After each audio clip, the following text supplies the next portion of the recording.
Being broke is a state, one that you can flip out of, or one that you can choose to remain in and do nothing about, and most probably you'll be stuck down there for the rest of your life, struggling for your next meal, being unable to get the things that you desire simply because you have to fight just for your mere survival. Now, when I talk about flipping out of it, I don't mean flipping like you're flipping a book cover. Well, it has a bit of similarities in that it's actually an action you have to do. For you to flip out of being broke, you have to do particular things, just like you have to do something about flipping a page. But it's a bit harder than that. It's not that easy. There's actually things that you have to do to make sure that you have your life changed and transformed from the state of being broke. Now, I managed to flip my life around. I was born in Uganda, in Africa. A small country, quite beautiful actually, but I was born in a family that wasn't wealthy. What that meant is that growing up, there was a bit of struggle. For my primary school, I had to be chased from school quite a number of times because my parents could not afford to pay the fees at school. Well, luckily enough, I was able to get really good grades, and because of that, someone was willing to pay for my secondary school education. So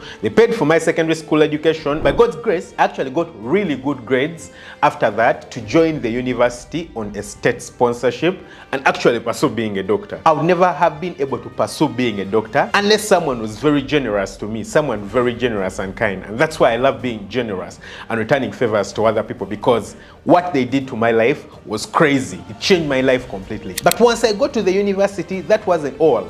You know, when you're young, you're depending on your parents for almost everything, for food, for all this, for all this.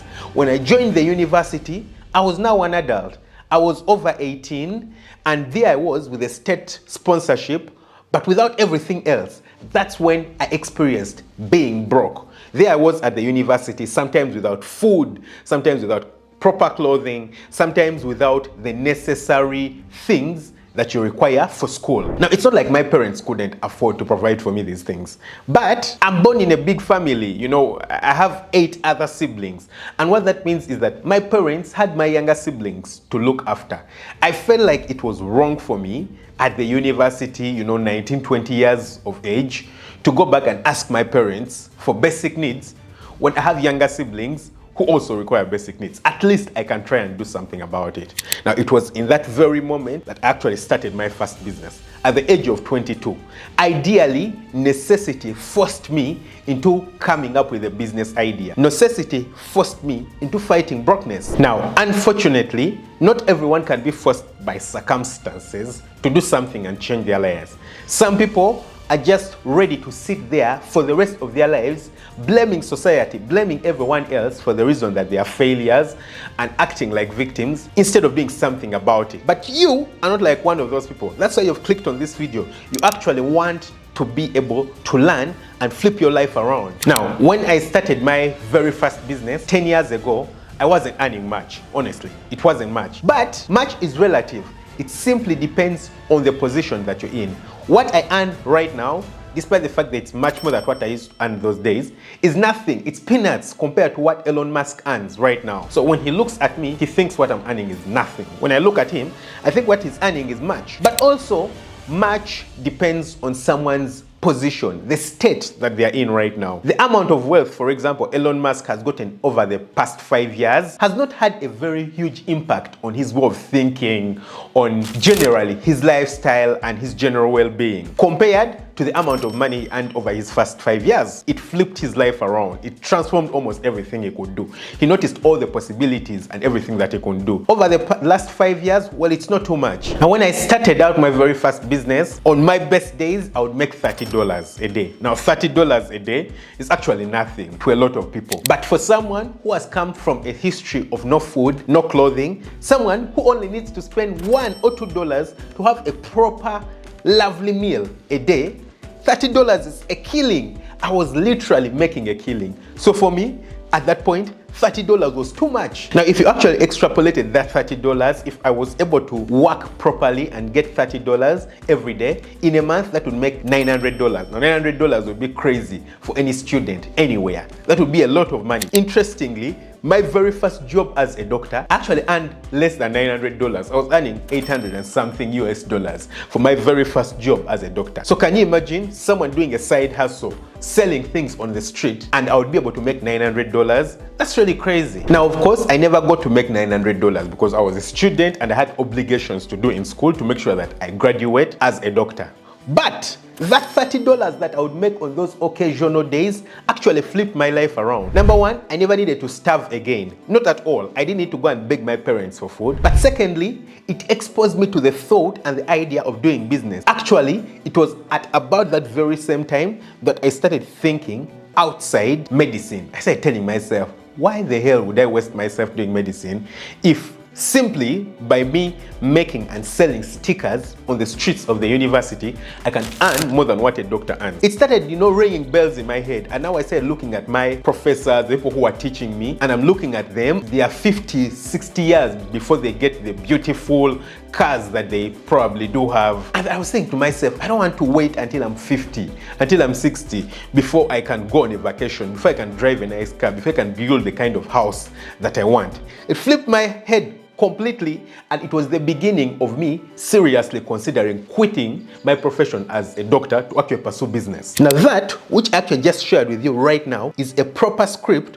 of what to do just in case you're broke. It's a real life script of what I did to transform my life from being broke to actually earning quite a considerable sum of money. But not everyone is like me. Not everyone is cut out to go and do business. We want to go through a few basic fundamentals that you can actually utilize to make a lot of money if you're broke right now. Now, the basic way of making money is that you exchange value for money. If you have something that's valuable, you exchange it with someone who actually wants that thing or needs that thing, and that person will give you money.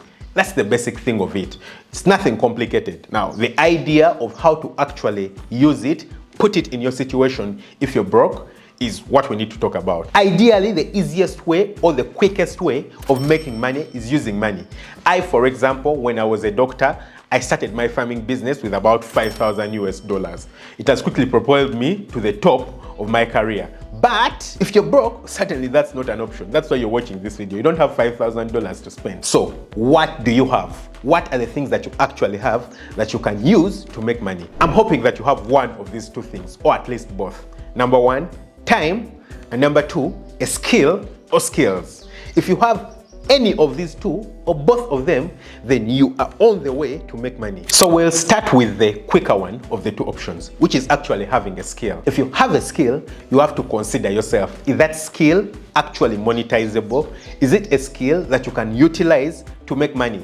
For me, at that moment when I noticed that I needed to make money, the one skill that I actually noticed I had was graphic designing. I had taught myself graphic designing simply because it was a passion and I loved art and I loved the whole idea of it. I had taught myself how to graphic design and I used that ability to design stickers, bumper stickers that I could sell on the streets at churches and everything. So what skill do you have? For you, it could be playing a musical instrument. You're probably very good at playing the guitar or the piano or something like that. Maybe you're very good at accounting. Maybe you're very good at video editing. Maybe you're very good at public speaking. Or maybe you're a multilingualist. You're very good at multiple languages. What is that skill that you can actually utilize? Sit down. Of course, there's some skills which are not very monetizable. You might, for example, be the very best video gamer. Very few people are actually going to pay you for such a skill in different ways. But there is skills that are very easy to monetize. Think about it. After you've identified the skill, there's 3 ways you can actually monetize that skill. 3 very good ways. The first one is employment. Most likely,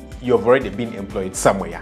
Now, you're going to have to identify a more efficient way of actually getting employed. Number 1 is by looking for a better employer, someone who is willing to pay you more. Or number 2, it's by pitching yourself as a more specific skilled person in your niche. If, for example, you're very good at editing videos and everyone is looking for maybe a video editor to make adverts, you pitch yourself as someone who will ensure that your adverts draw more people to actually purchase. Everyone else's adverts will probably draw 1,000 people to purchase. Yours will draw to 3,000 people to purchase. If you're able to prove that and actually show that your adverts draw more people to purchase, then you're going to be hired more or you're going to be paid more. So you need to find something that sets you apart from the rest of your group. That's the first way. Make sure that your skill can get you employment. Yeah, look outside there, make sure that your skill is at a good enough level. If you can't sell yourself because you're probably not good enough, first go back, train yourself, give yourself a bit more time and get your skill set to a level that is actually good enough to actually earn you quite a high paying job. You know, there are skills that pay 10, 20, 50,000 US dollars. The video editor who edits this YouTube channel is actually paid, and he's not paid terribly because he edits the videos well. I wouldn't pay someone who doesn't edit well that amount of money. So it's all about being able to do that very well. The second thing is doing freelancing work. So if you have a skill and it can be put outside there on a freelancing work, you're not employed, you're not tied down to an employer, you can move around probably using particular websites like Fiverr and other websites and just expose yourself, expose your skills and get people actually reaching out to you and willing to pay you. If you go to Fiverr, you'll find people who edit videos for about $200 an hour. That's crazy amounts of money, you know, $200 an hour. If you're working 5 hours a day, that's already $1,000 you're making every day. That's about $30,000 a month if you consistently have work. So it's all about making sure that you sell yourself very well, make sure your skills are good enough and you can get it through freelancing. But the third way you can actually monetize your skill is by teaching. So if you're very good at a skill, for example, you're very good at, you know, maybe playing guitar or playing the piano, you can actually do an online teaching class where you actually train people how to do the things that you do, whether it's accounting, whether it doesn't matter what it is.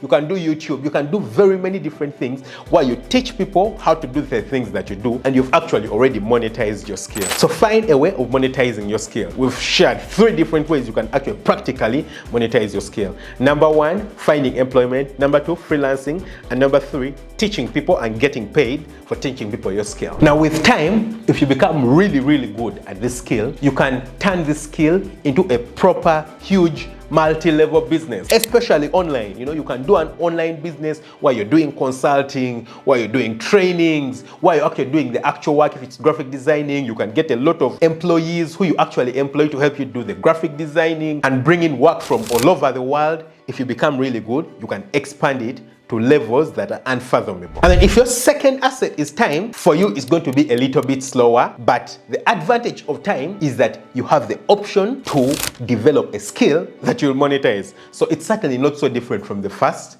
because no one is going to pay you for your time. In the end, no one is going to pay you for your time. You don't just sit there and someone pays you because you're available. You have to offer them something. So what do? Utilize the free time that you have to actually learn a skill. I was a student. When I was a student, I had a lot of time. At the beginning, I had a lot of time. I actually utilized my time without consciously thinking about the fact that I would develop a skill that I could utilize later on. I utilized my time to learn graphic designing. Yeah, that's what I utilized my time to. I'll just get my computer, play around with the laptop and everything. I'm trying out this on Photoshop and that and that and that. And before I knew it, I was good enough to actually have a skill that can be monetized. So you have that time. What can you utilize that time to do? Maybe it's learning different languages so that you can become someone who translates and does things like that. Utilize your time to develop a skill that can later on be monetized. So as you can see, it's nothing complicated, it's nothing hard. It's simply about making up your mind and deciding to actually get yourself to a level where you can have a skill that you can utilize to make money, because people are willing to pay for these skills. Nothing complicated. Don't forget to hit the subscribe button, smash the notification bell, that way you never miss out on an upload. And you can click right here and watch this video about how to train your brain to become successful, because everything I'm saying is actually useless unless you've trained your brain to get your thinking and way of living out of the poverty mindset into a success mindset. Catch you very soon with another video. Bye.